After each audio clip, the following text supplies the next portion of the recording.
The pager detonates the quiet. One long tone. Then the bridge speaker. A submersible overdue. Last check-in hours ago. Depth unknown. Coffee turns to acid in your throat. You're already moving boots. Checklist. Radio calls because somewhere below, air is becoming a countdown. This is your life, level by level, inside a deep-sea rescue. Alarm and dispatch. The distress call turns minutes into oxygen. The operations room smells like printer toner and wet foul weather gear. A chart table is already covered navionics plots, grease pencil circles, the last known coordinates copied from the distress message. You hear the ship's intercom calling muster stations while someone hands you the missing sub's spec sheet. Length, weight, battery endurance, emergency buoy frequency. You call for a weather fax. You call for currents at depth. You call for the ship's SATCOM patch to the incident commander. The logistics officer reads out departure time like it's a verdict. On the pier, the crane swings the DSRV cradle into place with slow, unforgiving patience. You tell yourself the beacon will ping. You tell yourself the crew is sealed tight. You tell yourself the ocean gives back what it takes, sometimes. But you still brief your team on the sub's hatch diameter, skirt configuration, and the one thing everyone avoids saying: how long their scrubbers might last. The sea is calm on the surface, like a locked door pretending to be a welcome mat. Localization and assessment. You hunt for a life sign in an ocean built to hide it. The support ship rides a gray swell, engines holding station while the deck crew stows loose gear. Below you, the water is black long before night. You're strapped into the control console, headset tight, fingers hovering over gain and range like they're surgical tools. The sonar paints the deep in thin, hesitant lines. A towed pinger locator goes over the side. An ROV crew powers up thrusters and cameras, checking manipulators, checking lights, checking the fiber line for twists. You watch numbers. Depth in meters, altitude off bottom, current drift in knots. Every blip is suspect. Every silence is loud. You tell yourself it's just clutter. You tell yourself it's a rock outcrop.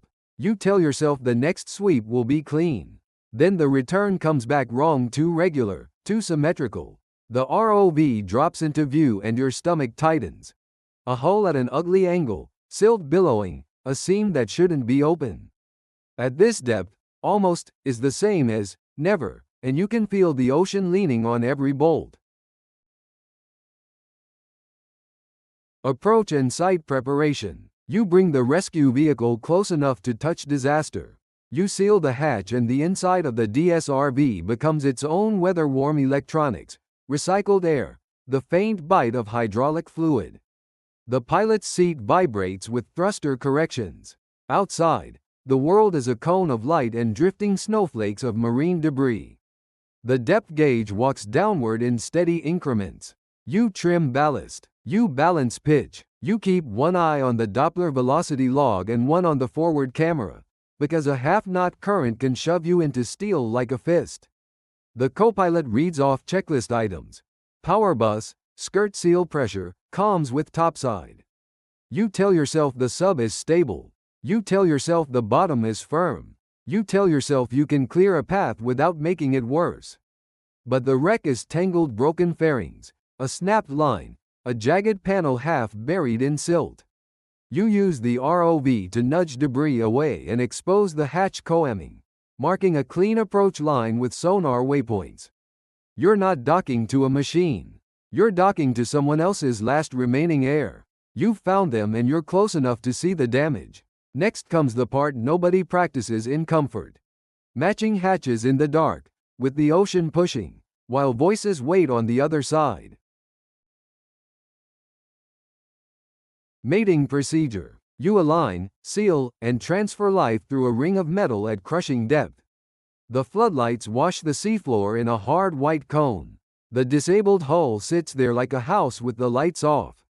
You ease forward at inches per second, listening to thrusters chew water, watching your range tick down -3.0 meters, 2.4, 1.8 while the skirt camera shows the hatch ring filling the frame.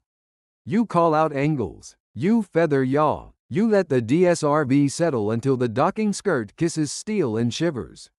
The seal pressure climbs in small, stubborn steps. In your headset, topside reads you the numbers you already see, because hearing them twice feels like control.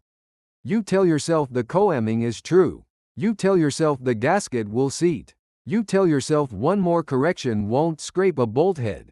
But you still cycle the equalization valves, watching for a pressure spike that means a leak, feeling for that tiny, sickening give that means misalignment.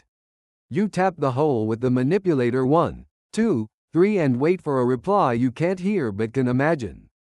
When the seal finally holds, you realize the ocean isn't the enemy anymore, time is, and time is inside the air. Recovery and resurfacing. You carry them upward while every system asks you to make one mistake. The transfer tunnel is narrow and unforgiving. You crack the inner hatch and air breathes between compartments, stale, metallic, human. Hands appear first, then faces in helmet lights, eyes too wide from hours of listening to their own carbon dioxide scrubbers.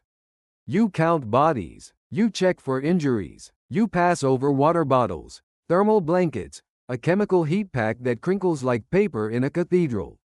You reseal. You isolate. You run atmosphere checks O2 percentage, carbon dioxide partial pressure, humidity because panic makes people breathe faster and sensors don't care about courage. The ascent starts as a gentle tilt, then a steady climb as you blow ballast and manage trim, keeping a safe rate so nothing ruptures, nothing blacks out, nothing drifts. You tell yourself the lift line will hold. You tell yourself the thrusters won't cavitate.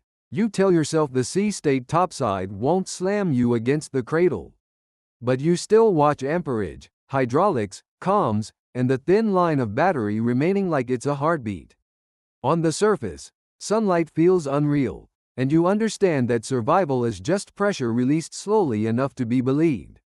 Later, the deck is loud with cranes and shouted distances, but inside you it stays quiet. You can still feel the depth on your skin, the weight that never touched you and somehow still pressed you flat. You carried strangers through a metal ring and called it procedure. The ocean doesn't remember names. It only remembers margins.